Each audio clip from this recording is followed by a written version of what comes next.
पहले तो ये समझ नहीं आ रही कि आखिर एक मुआहदा जिसका बार बार हवाला दिया जा रहा है, जो 2019 में पीटीआई की हुकूमत और उलमा के दरमियान हुआ था, उस मुआहदे के अंदर तो एक चीज़ वाज़ेह है कि रजिस्ट्रेशन होनी थी मुख्तलिफ मदारस की। इत्तेहाद तंजीमात मदारस पाकिस्तान के साथ तयशुदा रजिस्ट्रेशन फार्म के मुताबिक और वफाकी वजारत तालीम के साथ रजिस्ट्रेशन कराई जानी थी। तो अब इख्तलाफ कैसे पैदा हो गया? आज अडियाला जेल में मुलाकात तो हुई है बुशरा बीबी की। तहरीक इंसाफ ने जी 13-14 दिसंबर की डेडलाइन दी हुई है और 2 मुतालबात तहरीक इंसाफ ने इनको दिए हैं, 9 मई के और 26 नवंबर के जो वाक़यात हैं इन पे गैर जानिबदार सुप्रीम कोर्ट का जुडिशल कमीशन बनाया जाए। ये क्या हुआ है? आज अडियाला जेल में मुलाकात तो हुई है बुशरा बीबी की और आपके कायदीन की भी हुई है, बैरिस्टर गौहर अली और उमर अयूब ने भी प्रेस टॉक तो की है, मगर शायद तोशाखाना 2 के दौरान जो बातें बानी पीटीआई से उनकी हुई हैं अभी तक उनके बारे में कुछ सामने नहीं आया। तो क्या कहेंगे अब पीटीआई क्या करने जा रही है? जी थैंक यू जी। बिस्मिल्लाहिर्रहमानिर्रहीम। तहरीक इंसाफ ने जी 13-14 दिसंबर की डेडलाइन दी हुई है और 2 मुतालबात तहरीक इंसाफ ने इनको दिए हैं कि एक तो जो 9 मई के और 26 नवंबर के जो वाक़यात हैं इन पे गैर जानिबदार सुप्रीम कोर्ट का जुडिशल कमीशन बनाया जाए और दूसरे नंबर पे जो सियासी बेगुनाह कैदी हैं उनको रिहा किया जाए। और अगर 13-14 दिसंबर तक ये नहीं किया जाता तो तहरीक इंसाफ जो है वो सिविल नाफरमानी की तरफ बढ़ेगी और उस पर अपना कोई फैसला करेगी। देखिए हमारे पास मतीउल्लाह जान साहब कोई रास्ता नहीं छोड़ रही है गवर्नमेंट। एक नाजायज काबिज रजीम जिसने इस मुल्क पे एक खून आशाम चमगादड़ की तरह कब्जा जमा रखा है, हर इदारे को ये फतह करते जा रहे हैं। पार्लियामान को इन्होंने 8 फरवरी को फतह किया और सुप्रीम कोर्ट को 21 और 22 अक्टूबर की दरमियानी रात की तारीकी में, जिस तरह 8 और 9 फरवरी की रात की तारीकी में इन्होंने पार्लियामान फतह की थी बंदूक की नोक पे। आमर मुगल साहब, आपने असल में सिविल नाफरमानी की जो बात की और 2 मुतालबात का हवाला दिया, मुझे ये बताएं कि ये जो 26 नवंबर को वाक़या हुआ है इस हवाले से तो आपकी पार्टी की तरफ से तस्दीक हो चुकी है कि 12 लोग हलाक हुए हैं, तो अब मज़ीद क्या चाहते हैं आप?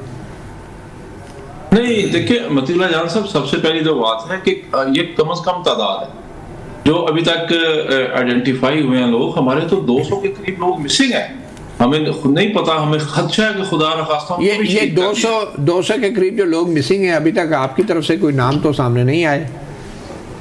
नहीं, इसमें से मैक्सिमम नाम हम पेश कर चुके हैं। मैं अभी थोड़ी देर में आपको शेयर कर देता हूँ, ये प्रोग्राम खत्म होता है तो मैक्सिमम नाम शेयर। इसमें देखें बात यह है कि जो शख्स हमारे साथ राब्ते में नहीं है, हम ये दुआ करते हैं वो जिंदा हो, हम ये दुआ करते हैं कि वो किसी न किसी शक्ल में, चाहे वो जेल में है चाहे किसी कुबत खाने में, जिंदा तो हो कम से कम।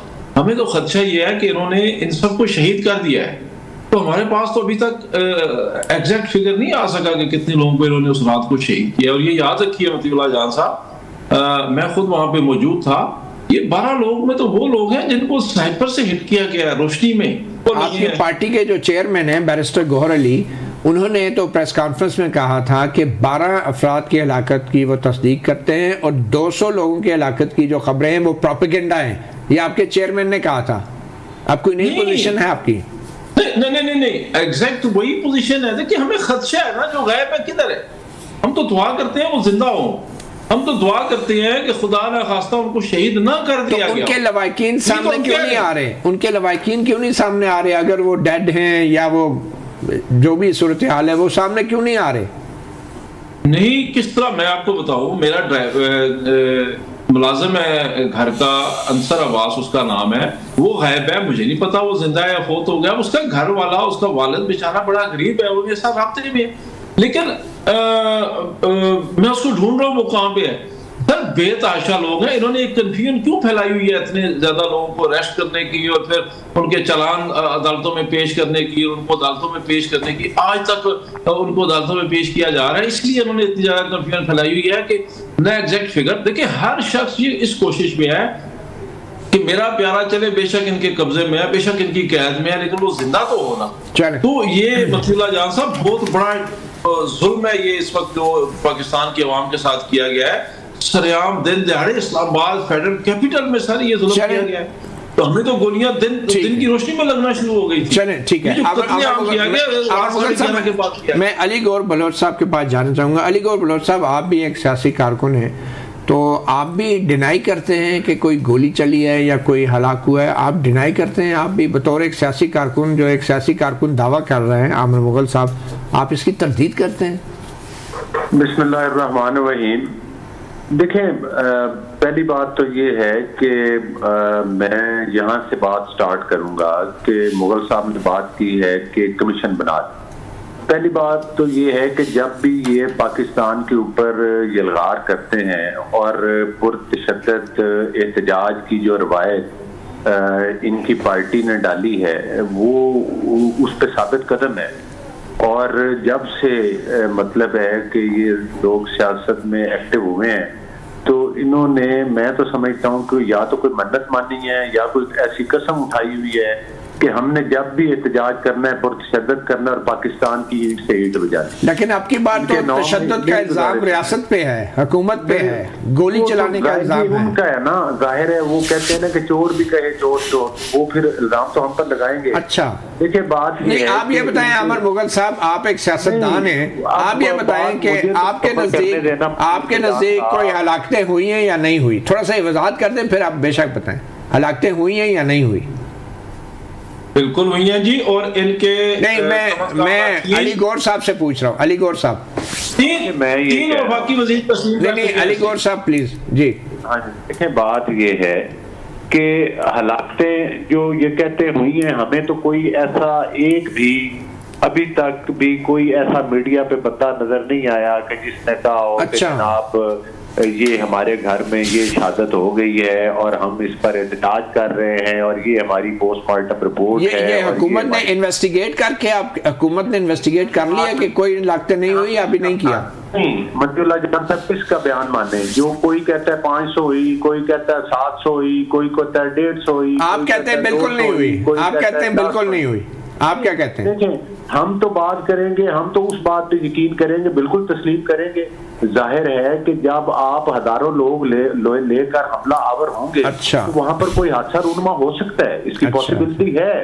जाहिर है कि जब हादसा रूनमा होता है तो उस वक्त फिर नुकसान होने का तो खदशा होता है। लेकिन इतना मुझे पता है कि रियासत ने इंतहाई और हुकूमत ने जिम्मेदारी का सबूत किया है। जो ये लाशों के ऊपर सियासत करना चाहते थे वो इनको मौका नहीं मिला। अब भी इनका वही प्रोपेगेंडा है, लाशें मिलेंगी तो मौका मिलेगा ना। देखें अली गौर साहब, लाशें मिलेंगी तो मौका मिलेगा किसी को। देखें, और दूसरी बात यह है कि अगर कोई इस किस्म का हादसा हुआ भी है तो इसका क्या सबूत है कि वो इनकी गोलियों से हुआ है या उनकी गोलियों? ये भी एक बड़ा अहम सवाल। तो आप ये समझते हैं कि कमीशन बनना चाहिए?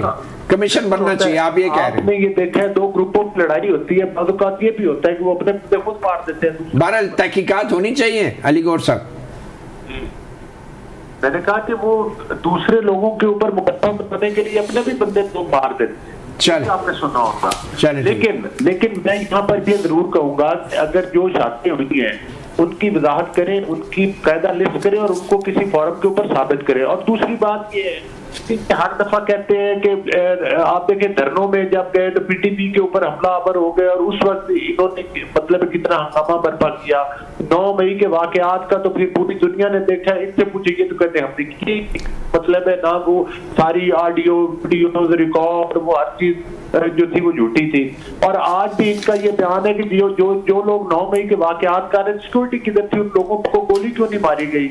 आज ये कहते हैं कि हम जब ये केपीके से चले और कहते थे कि हम तो इस्लामाबाद की ईंट से ईंट बजाएंगे, गोली का जवाब गोली से देंगे, और साथ ही हम सर पे कफन बांध कर आ रहे हैं। तो ये पुरअमन एहतजाज करने वाले ये बातें करते हैं कि हम सर पे कफन बांध कर आ रहे हैं और सवाल ये पैदा हो रहा है कि दो मतजाद दावे ना। नून लीग कह रही है कि कोई गोली नहीं चली, कोई हलाकतें नहीं हुई, और पीटीआई कह रही है 12 की, वो कह रहे हैं तस्दीक है, बाकी लोग लापता हैं बड़ी तादाद में। इसमें बुनियादी जो इंफॉर्मेशन है ये मालूम नहीं हो रहा कि कितने लोग गिरफ्तार हैं और अदालतों में कितने लोगों को पेश किया जा रहा है, और क्या ये मुमकिन है कि जो लोग लापता हैं, अब जैसे कि पीटीआई दावा कर रही है कि 200 लोग लापता हैं, उनमें से बड़ी तादाद में लोग या तो गिरफ्तार हों या कहीं ज़ख्मी पड़े हों या उनमें से कोई हलाक हुआ हो, क्या तो इस कन्फ्यूजन को कौन दूर कर सकता है? मेरा ख्याल में थोड़ा सा शायद टाइम इसमें लगेगा। उसकी वजह यह है कि जो मुल्ज़मान इस्लामाबाद की अदालतों में पेश हो रहे हैं वो भी तकरीबन 900 से ज़ायद है जिनको पेश किया जा चुका है। इसी तरह रावलपिंडी की जो ATC अदालत है वहाँ पे भी 1000 से तकरीबन ज़ायद जिनको पेश किया गया है। अटक, चकवाल और जेलम से भी था तल्लक। और शुरू में जैसे ही मुल्ज़मान आते हैं, फॉर एग्जांपल 80 लोगों को वो लाए और उनके चेहरे ढांप के लाया जाता है, तो वो कहते हैं हमने इनकी शिनाख्त प्लेट करनी है, तो अदालत कहती है ठीक है जी इनको जेल में ले जाएं 14 दिन। तो सुना है कि बसों से उतारते भी नहीं और अदालत अंदर से उनको रिमांड कर देती है। आज बल्कि इस्लामाबाद हाई कोर्ट ने क्वेश्चन भी उठाया कि ये कौन सा तरीकाकार है, जज साहब कोई रीजनिंग नहीं देते, कोई वजूहात नहीं है। एक बंदे का अगर शिनाख्त प्लेट 2-3 दिनों में होनी है, अब 14 दिन, फिर 14 दिन, 1 मंथ के लिए उसको बगैर उसके रख देते हैं और बाद में पता चलता है उस बंदे का मुलव्वस ही नहीं है, तो उसको अगर आपने डिस्चार्ज करना है तो जो 1 मंथ वो जेल में रहा है वो किस खाते में जाएगा? तो वो अभी जो मेरे ख्याल में जो लिस्टें हैं वो आ रही हैं, मुल्ज़मान पेश हो रहे हैं। PTI की जो लीगल टीम है मेरी उनसे भी बात हुई और प्रोसिक्यूशन से भी, रावलपिंडी में या इस्लामाबाद में, वो सब की लिस्टें आ रही हैं। अब PTI के लोग जिन जिन इलाकों से आए हुए थे वो उनको पता है और वो टैली करेंगे लिस्टें और उनमें से फिर पता चलेगा कि कोई मिसिंग है या नहीं है, या मिसिंग की क्या पोजीशन है, या किसी, क्योंकि अटक जेल में भी, जेलम में भी और अडयाला में भी लोग होंगे। अब वो जेल में शिनाख्त प्लेट की स्टेज पे हैं या रिमांड की स्टेज पे हैं या उनकी क्या पोजीशन है, उसके बाद मेरा ख्याल है तकरीबन 1 हफ्ता शायद और लग सकता है ये सारा तय करने में। अब बैरिस्टर गौहर साहब ने जो बात की है, मेरे ख्याल में बेहतर होता कि बजाय इसके कि उन्होंने एक बात करके ख़त्म कर दी, वो प्रेस कॉन्फ्रेंस बुलाते, लिस्टें बनाते कि ये लोग हैं, उनका ये नाम है, फ़लाँ जगह से इसका ताल्लुक है, इस बंदे का अभी तक हमें कोई पता नहीं, ये 200 लोग हैं, और ये वो लिस्टें मीडिया को दे देते कि ये जी ये लिस्टें आप भी अपने तौर पर चेक कर लें, हम भी हमारे सामने होती है, हम अदालतों से भी चेक करते कि क्या इन लोगों को इस्लामाबाद पुलिस ने या रावलपिंडी पुलिस ने मुतल्लिका अदालतों में पेश किया है या अभी तक नहीं किया, या कितनों को किया है और कितनों को नहीं किया। तो मेरा ख्याल में जो फेयरनेस दोनों तरफ से फिर आनी चाहिए कि जिस तरह अगर गवर्नमेंट छुपा रही है तो उनको भी चाहिए, PTI को भी चाहिए कि ओपनली आप जो है वो रखें, लेके आए ना। मतलब अब 200 का हमें कोई पता नहीं कि 200 में से कौन बंदा है कौन नहीं है, क्या नाम है उसका। अच्छा, साकिब भी आप मानेंगे कि बड़ी तादाद में PTI के जो ओहदेदार हैं, चाहे डिस्ट्रिक्ट लेवल पे, लोकल लेवल पे, उनकी गिरफ्तारी हो रही है, उन पे छापे मारे जा रहे हैं। जिन लोगों ने अदादो शुमार इकट्ठे करने, उन लोगों की गिरफ्तारियां हो रही हैं, वो गिरफ्तार हो चुके हैं। तो आमिर मुगल साहब, क्या ये भी एक मुश्किल है? आमिर मुगल साहब, 2 हफ्ते हो गए 26 नवंबर को, PTI ने भी अभी तक कोई अदादो शुमार नहीं दिए कि आपके लोग गिरफ्तार कितने हैं, लापता है जो आप बता रहे हैं, वो किस तरह इस बात का तयन हुआ है कि वो लापता है और उनके लवाकिन क्यों नहीं सामने आ रहे? जी, मैं अभी ये प्रोग्राम, चूंकि मेरे पास एक ही मोबाइल है और इसी में वो डाटा मौजूद है जो हमारी पार्टी ने जारी किया है मिसिंग पर्सन्स का, तो इस प्रोग्राम के खत्म होने के बाद मैं आपसे शेयर भी कर देता हूँ। और दूसरी बात जो अभी अली गौहर बलोच साहब ने की, मुझे बहुत अफसोस है इसमें, ये अगर का लफ्ज़ इस्तेमाल कर रहे हैं कि पहले तो कोई बंदा शहीद ही नहीं हुआ, अगर हुए हैं तो भाई खुदा का खौफ करे, वहां मेरा और आपका जवान बेटा भी हो सकता था, और आप बार बार यलगार का और हमले का पता नहीं क्या क्या इसको रंग दे रहे हैं। तो क्या तहरीक इंसाफ के कोई कारकुनान के पास कोई बंदूकें थी, कोई इनके पास राइफल्स थी, कोई AK-47 थी, कोई ये रॉकेट लॉन्चर लेके आ रहे थे जिस तरह के आपके IG ने अपने पास से असला इकट्ठा करके दिखा दिया? और अगर लेके आ रहे थे तो मीडिया में वो रिपोर्ट क्यों नहीं हुआ अभी तक? और अगर लेके आ रहे थे तो ये फिर इतने सारे लोग शहीद हुए हैं, ये क्या शहीद होने से पहले बंदूकें आपके कदमों में डाल रहे थे कि ये चले, ये बात हो गई, ये बात हो गई, आपका खौफ करे भाई। अच्छा, आमिर मुगल साहब, आप ये बताएं कि 14 नवंबर दिसंबर की कॉल दी है सिविल नाफरमानी की, इसका आगाज कैसे होगा? सिविल नाफरमानी से क्या मुराद है? आम लोगों को आप क्या चाहते हैं वो क्या करें? लेकिन सर, इसकी जो डिटेल्स हैं वो तो खैर पार्टी ने बतानी है अभी कि हम किस किस लेवल तक और किस किस हद तक जाएंगे। लेकिन इसमें जो मुमकिनात हैं वो ये हैं कि जो हमारे बैरून मुल्क पाकिस्तानी हैं, हम उनको ये भी कह सकते हैं कि आप तरसीलात ज़र जो है वो रिमिटेंस भेजते हैं उसमें कमी कर दें।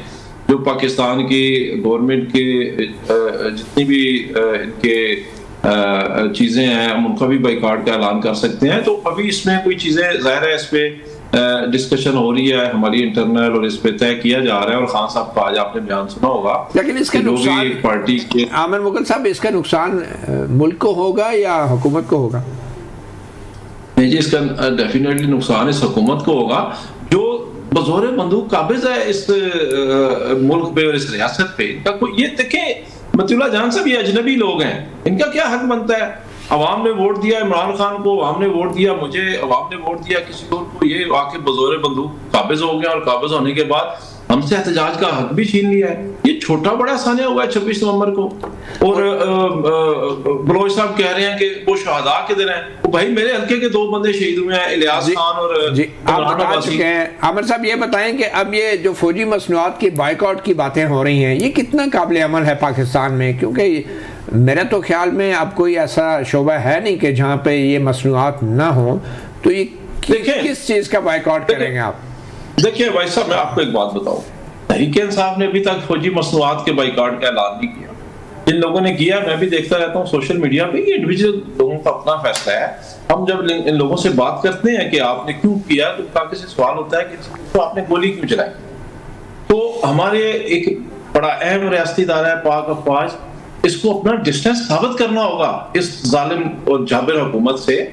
मैं आपको अपनी जाती गवाही देता हूं भाई, मैंने वहां पे रेंजर्स को गोलियां चलाते हुए देखा है, सारी दुनिया ने देखा है। आमिर मुगल साहब, वो बात आपने कर दी, ये बताएं ना कि फौजी मसनूआत से क्या मुराद है? क्या डीएचए में जो प्लॉट पीटीआई वालों के हैं या आपके कारकुनों के, वो भी आप सरेंडर करेंगे या क्या करेंगे?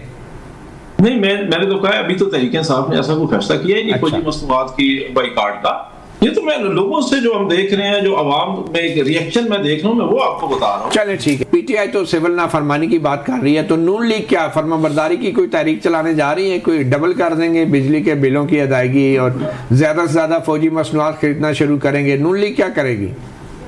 देखिए, बात ये है कि जो ये सिविल नाफरमानी की बात कर रहे हैं तहरीक की, इन्होंने धरनों के दौरान भी वो बिजली और गैस के बिल जलाए थे और उस वक्त भी एक सिविल नाफरमानी की तरह। मुझे ये बताएं, ये कहते हैं जी कि हमने जो है वो बाहर से लोग जो है वो रेमिटेंस नहीं भेजेंगे।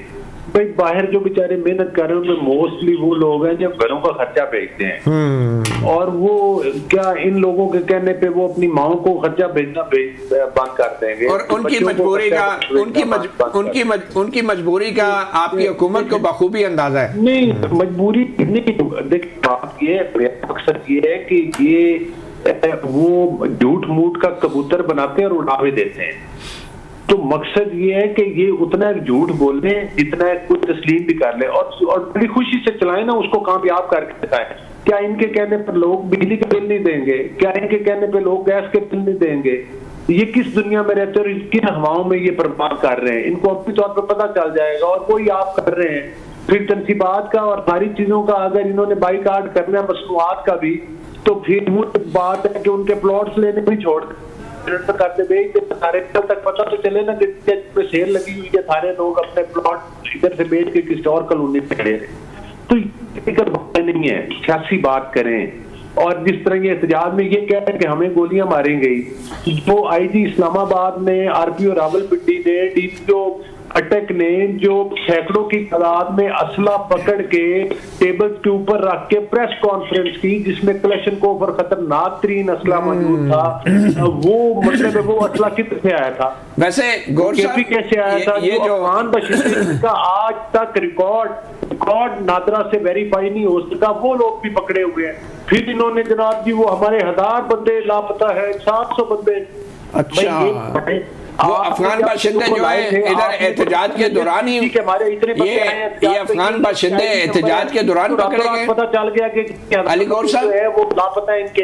ये अफगान बाशिंदे एहतजाज के दौरान पकड़े गए और ये सारा असला जो है इधर डी चौक से बरामद हुआ है। ये क्या कुछ बताना चाहेंगे? बिल्कुल जी, आप गाड़ियां छोड़ के भागे हैं, असला भी पता क्या है, लोगों को गिरफ्तार नहीं हुए। अच्छा, 600 का तो फिगर पुलिस ने दिया कि जो हमने गिरफ्तार किया पता। अच्छा, वो जो अफगानी है जी, उनमें कुछ अफगानी भी थे। अच्छा, जो मतलब जिनके वो पाकिस्तान के रिकॉर्ड में ना उनके आईडी कार्ड है ना कोई चीज है, जिनकी वो वेरिफिकेशन ही नहीं हो पा रही।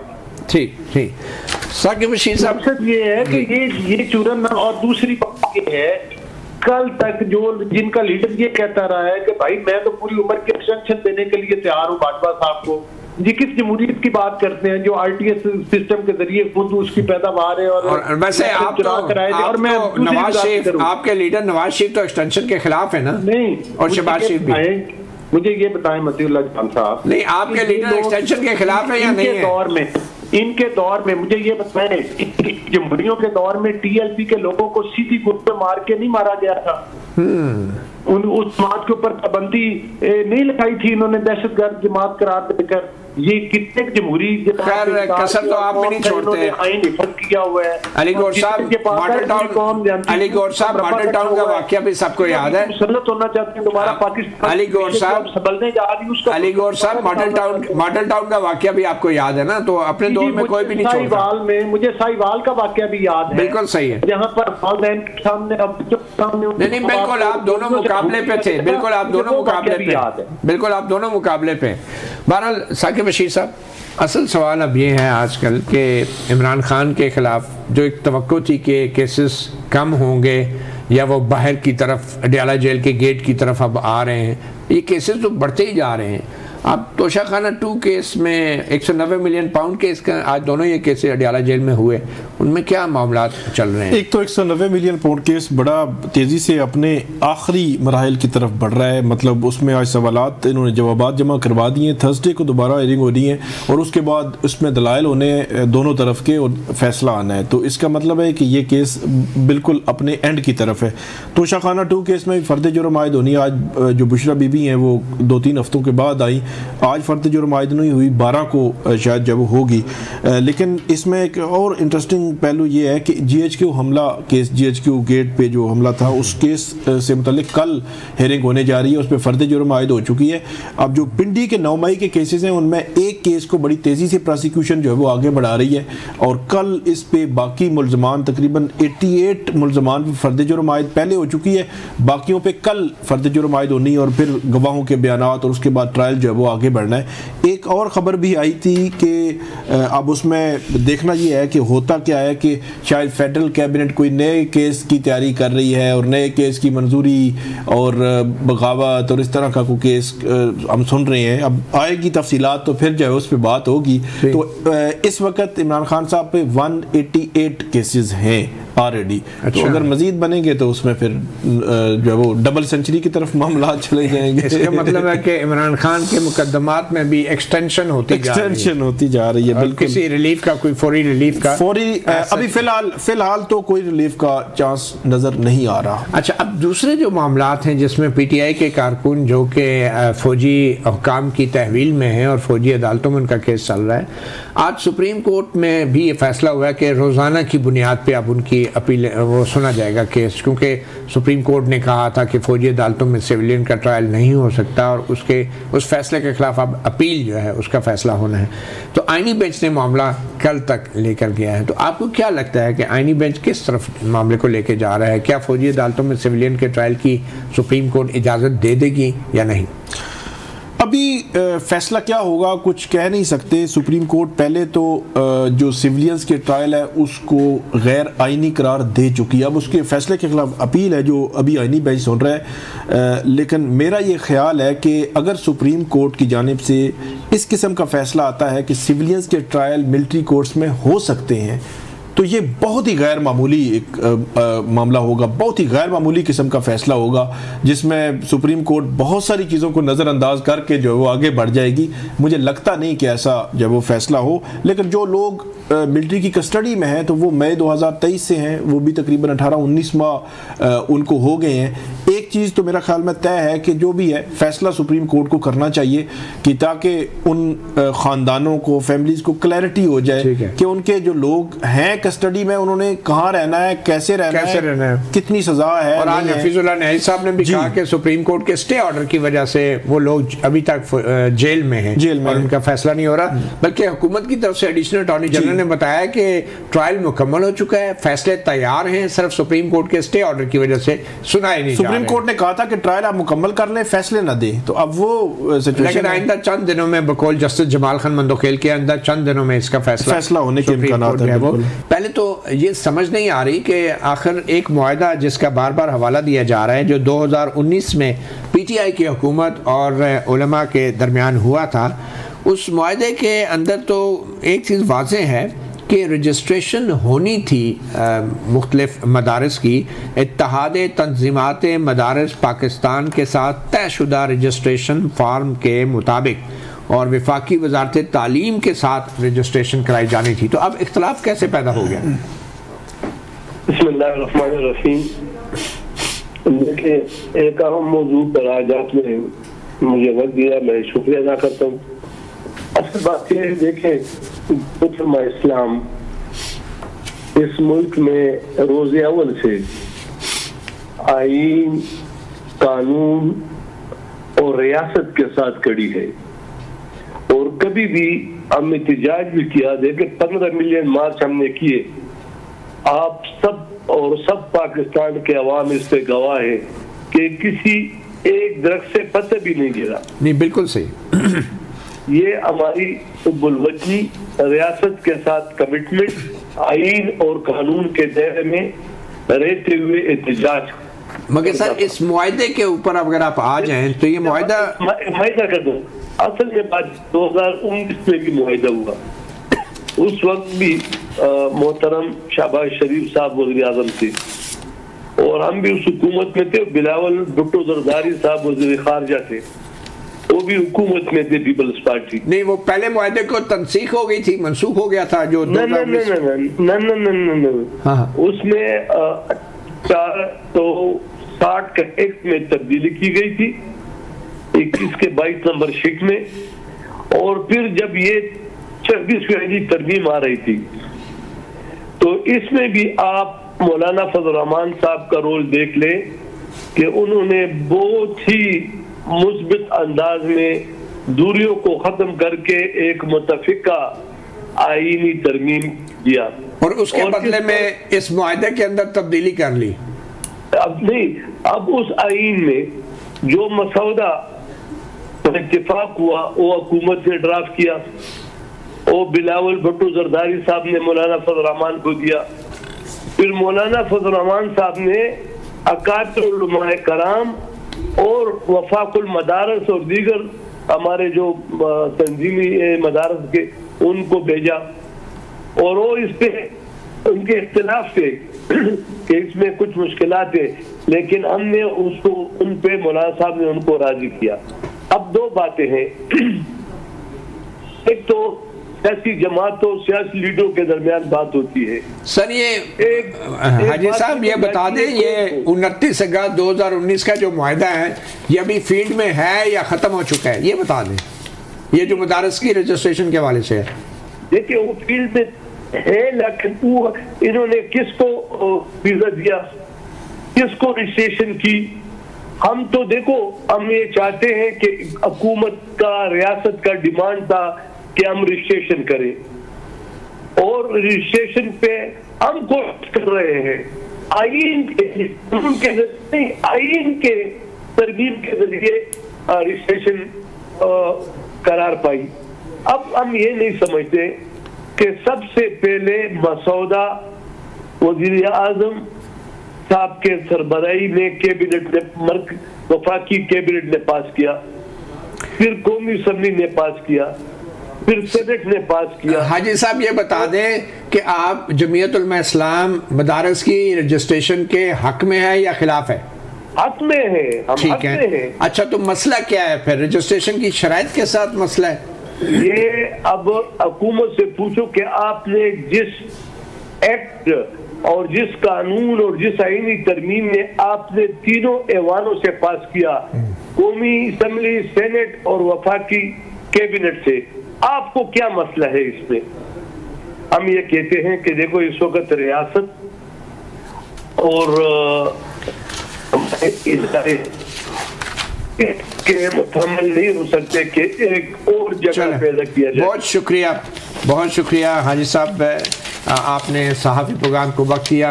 इस वक्त तक के लिए इतना ही, इजाज़त दीजिए।